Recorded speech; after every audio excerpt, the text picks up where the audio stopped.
ஓம்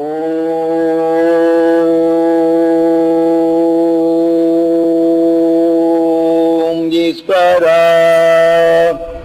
குருதேவா. இன்றும் நமது சூரிய குடும்பத்தில் இந்த 27 நட்சத்திரங்களையும் கார்த்திகை நட்சத்திரம், ரேவதி நட்சத்திரம், இப்படி 4 நட்சத்திரங்கள். இப்ப எப்படி நமது சூரியன் தனக்குள் எந்த கோள்களை வளர்த்து தனது நட்சத்திரங்களை வளர்த்து தனித்தன்மை ஆனதோ, இதே போல இதுல வளர்ச்சியடைந்த இந்த நட்சத்திரங்கள் அனைத்தும் இந்த சூரியனை போல ஒரு பிரபஞ்சத்தை உருவாக்கி நகர்ந்து கொண்டே இருக்கின்றது.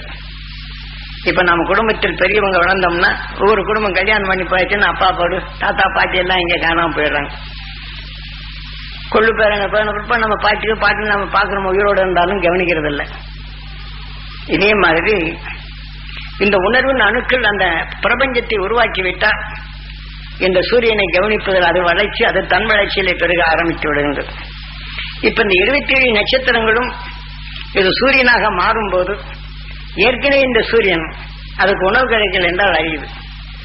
இப்ப நாம் உடல் அழிந்த பின் நாம் படைத்தாலும் சரி, இந்த உடலை உருவாக்கிய அணுக்கள் இந்த உடலையே உணவாக உட்கொண்டு வெளிவந்து விடுகின்றது. முதல் அணுக்களாக இருந்தது அது உயிரணுக்களாக மாறும் தன்மை வருகின்றது. பின் அதனதன் உணர்வுகள் அது இறைகளை தேடி அதனுடைய வளர்ச்சிகள் பெறுகின்றது. இதை போலதான் இன்று நாம் மனிதனின் வாழ்க்கையில் இறந்தால் எப்படி அந்த அணுக்குள் மற்றொரு உடலை சேர்த்து அதை உணவாக எடுத்து வளரும் தன்மை வருகின்றதோ, இதை போலதான் அந்த நட்சத்திரங்கள் ஆன பின் இந்த சூரியன் அழிந்த இந்த உணவின் சக்தி ஒரு புயல் போல இருக்கு.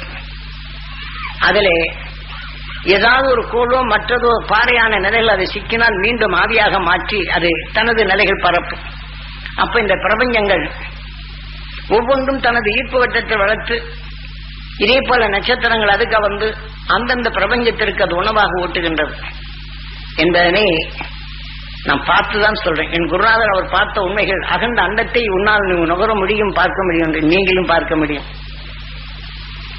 ஆக எண்ணத்தின் வலுகொண்டு உணவின் தன்மை உங்களுக்குள் பதிவாக்க போகும்போது, இதை நீங்க வளர்ச்சி அடைய அடைய அடைய நமது பிரபஞ்சமும் நம்ம பிரபஞ்சத்திற்கு மற்ற பிரபஞ்சத்தில் இருந்து எப்படி உணவு கிடைக்கின்றது என்ற நிலையை நீங்க அறிய முடியும்.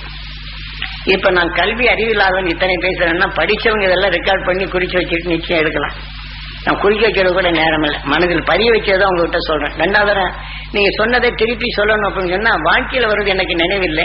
குருநாதர் கொடுத்த அந்த பேர் அருள்தான் இந்த பதிவான பின் நினைவு கொண்டு அந்த உணர்வை நாம் அறிய முடிகின்றோம். இந்த உணர்வின் தன்மை வெளிப்படும் போது செவிவழி நீங்கள் கேட்ட பின் நுகர்ந்தறிந்த இந்த உணர்வின் கருவாக உங்களுக்குள் அது உருவாகின்றது. கூர்ந்து கவனிக்க உணர்வு ஊழ்கணி என்ற ஞான வித்தாக உங்களுக்குள் உருவாகின்றது. நீங்க இதை வளர்த்து கொண்டால் நான் எதையெல்லாம் பார்த்தனோ அதையெல்லாம் நீங்கள் காட்சியாக காண முடியும். அந்த தீமைகளை அகற்றும் அந்த வல்லமையும் நீங்கள் பெற முடியும். அந்த அணு உணர்வை உங்களுக்குள் பெருக்கி இனி பிறவியில்லா நிலையும் அடைய முடியும்.